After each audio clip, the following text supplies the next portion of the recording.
নমস্কাৰ, ৰিয়াজুল ষ্টাডি চেনেলটোলৈ সকলোকে স্বাগতম জনাইছোঁ। আজি আমি ষষ্ঠ শ্ৰেণীৰ পাৰ্ট 2 বিজ্ঞানৰ লেচন নম্বৰ 1 জীৱ আৰু ইয়াৰ চৌপাশ এই পাঠটোৰ কুৱেশ্যন আনচাৰখিনি আজি আমি আলোচনা কৰিম। এতিয়া বলা ভিডিঅ'টো আৰম্ভ কৰোঁ।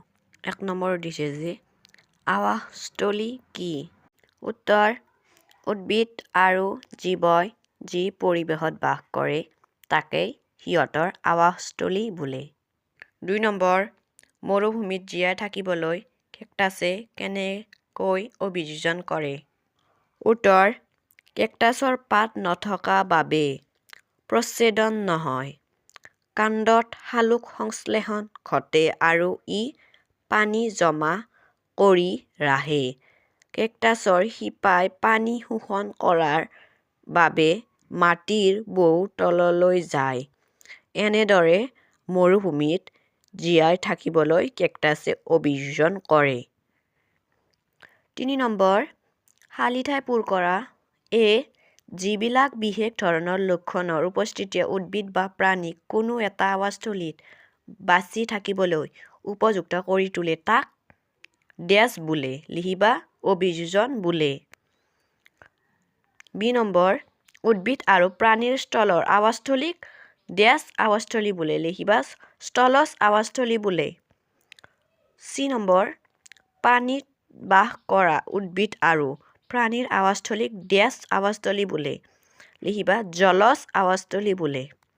ডি নম্বৰ, মাটি, পানী আৰু বায়ু আৱাসস্থলীৰ ডেছ কাৰক। লিখিবা অজৈৱিক কাৰক।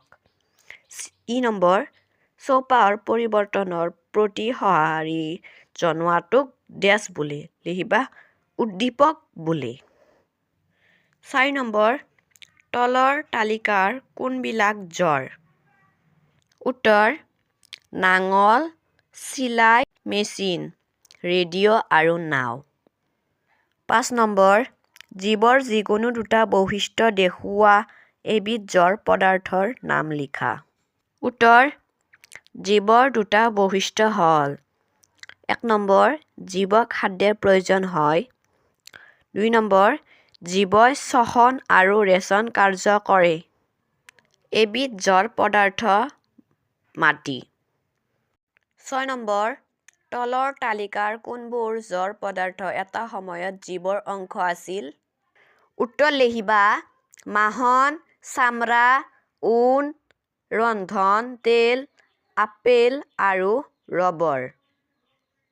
7 নম্বৰ, জীৱৰ সাধাৰণ বৈশিষ্ট্যসমূহ তালিকাভুক্ত কৰা।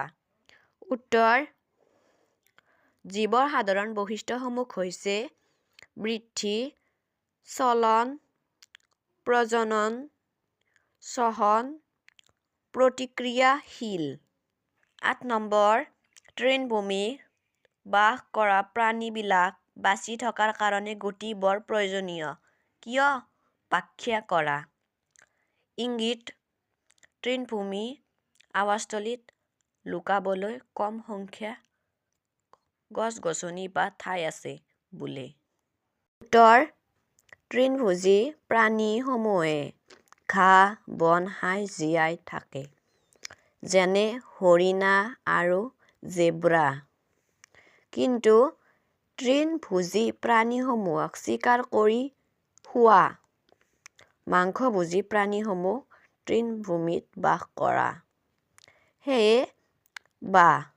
সেইবাবে মাংসভোজী প্ৰাণীসমূহৰ পৰা নিজকে ৰক্ষণ কৰিবলৈ তৃণভূমিত বাস কৰা প্ৰাণীৰ তীব্ৰ গতি কৰাৰ প্ৰয়োজন হয়।